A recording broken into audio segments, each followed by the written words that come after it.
আসসালামু আলাইকুম ওয়ারাহমাতুল্লাহ। একটা গুরুত্বপূর্ণ প্রশ্ন আপনার কাছে, যদি আজ আপনার মৃত্যু হতো, আপনি কি জান্নাতের উপযুক্ত? আপনার ইবাদত, আপনার চরিত্র, আপনার বাবা মায়ের সাথে আচরণ? এই প্রশ্নের উত্তর খুঁজে পেতে হলে আমাদেরকে ফিরে যেতে হবে রাসূল সাল্লাল্লাহু আলাইহি ওয়াসাল্লামের বাণীতে, কারণ তিনি জান্নাতের জন্য 3টি সহজ রাস্তা আমাদের শিখিয়েছেন। এই ভিডিওতে আমরা আলোচনা করব 5 ওয়াক্ত সালাত, উত্তম চরিত্র, বাবা মায়ের খেদমত। প্রশ্ন, আপনি এই 3টির কোনটি সবচেয়ে গুরুত্ব দেন আপনার জীবনে? নিচে কমেন্ট করুন, আমরা সবাই একসাথে শিখি। পর্ব 1, সালাত, জান্নাতের চাবি। সালাত অর্থ শুধু নামাজ নয়, এটা আল্লাহর সাথে সংযোগ। রাসূলুল্লাহ সাল্লাল্লাহু আলাইহি ওয়াসাল্লাম বলেন, নামাজ হলো জান্নাতের চাবি। তিরমিজি 4, হাদিস সহিহ। চলুন হাদিসে কি বর্ণিত আছে দেখি। যে ব্যক্তি সালাত রক্ষা করে, আল্লাহ তাকে জান্নাতে প্রবেশ করাবেন, আর যে অবহেলা করে তার জন্য জাহান্নাম। মুসনাদে আহমদ 13085। চিন্তা করুন, একজন মানুষ দিনের 5টা নামাজ পড়ে, প্রতিবার আল্লাহর সামনে দাঁড়ায়, তার মধ্যে অহংকার, হিংসা, পাপ সব দূর হতে থাকে। এক যুবক নামাজ থেকে দূরে ছিল। একদিন তার মা তাকে জোর করে মসজিদে নিয়ে গেল। প্রথম দিন সে অস্বস্তি বোধ করলেও কয়েকদিন পর সে বলল, মা, আমি এখন নামাজে শান্তি পাই। এই গল্পে আমরা শিখতে পারলাম, নামাজ আমাদের আত্মাকে পরিষ্কার করে, জবাবদিহিতা তৈরি করে, আল্লাহর কাছাকাছি নিয়ে যায়। পর্ব 2, উত্তম চরিত্র, জান্নাতের পথ।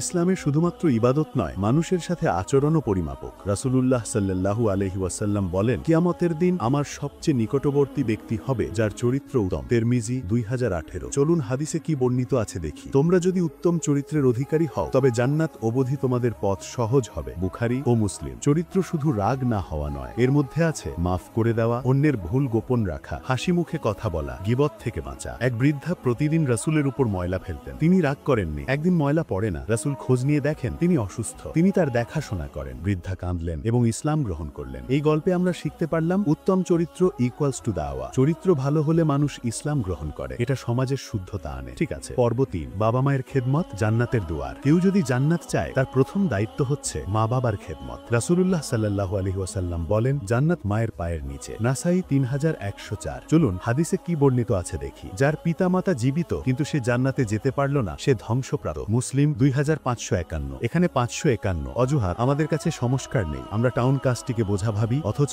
আল্লাহ তাদের মাধ্যমেই আমাদের রিজিক বরকতময় করেন। এক ব্যক্তি হজ করতে গিয়ে বললেন, হে রাসূল, আমি আমার মাকে কাঁধে করে তাওয়াফ করিয়েছি, তার খেদমত করেছি, কি আমি তার হক আদায় করলাম? রাসূল বললেন, না, তার প্রসব বেদনার একটুকুনো শোধ করনি। ভাই ও বোনেরা, এই 3টি রাস্তা, সালাত, চরিত্র, বাবা মায়ের খেদমত, এগুলো শুধু নির্দেশনা নয়, এগুলো জান্নাতের সোজা রাস্তা। আমরা যদি প্রতিদিন এই 3টি কাজে অগ্রাধিকার দিই, তাহলে ইনশাল্লাহ আমাদের জীবনের পথও বদলে যাবে এবং মৃত্যু হবে জান্নাতের দরজার জন্য প্রস্তুতি। আপনার প্রতিক্রিয়া আমাদের জন্য গুরুত্বপূর্ণ। প্রশ্ন, এই 3টি কাজের মধ্যে আপনি কোনটিকে এখন থেকে বেশি গুরুত্ব দিতে চান? নিচে কমেন্ট করুন, আমরা সবাই একসাথে শিখি। চলুন আমরা দোয়া করি। হে আল্লাহ, আমাদের সালাত ঠিক রাখার তৌফিক দাও, আমাদের চরিত্র হযরত মুহাম্মদ সাল্লাল্লাহু আলাইহি ওয়াসাল্লামের মতো করো, আর আমাদের মা বাবার খেদমতের মাধ্যমে জান্নাত দান করো। আমিন। ভিডিওটি যদি আপনার ভালো লেগে থাকে, তাহলে লাইক দিন, শেয়ার করুন বন্ধুদের সাথে, সাবস্ক্রাইব করুন ইসলামের আলো ছড়াতে। আসসালামু আলাইকুম ওয়া রাহমাতুল্লাহ।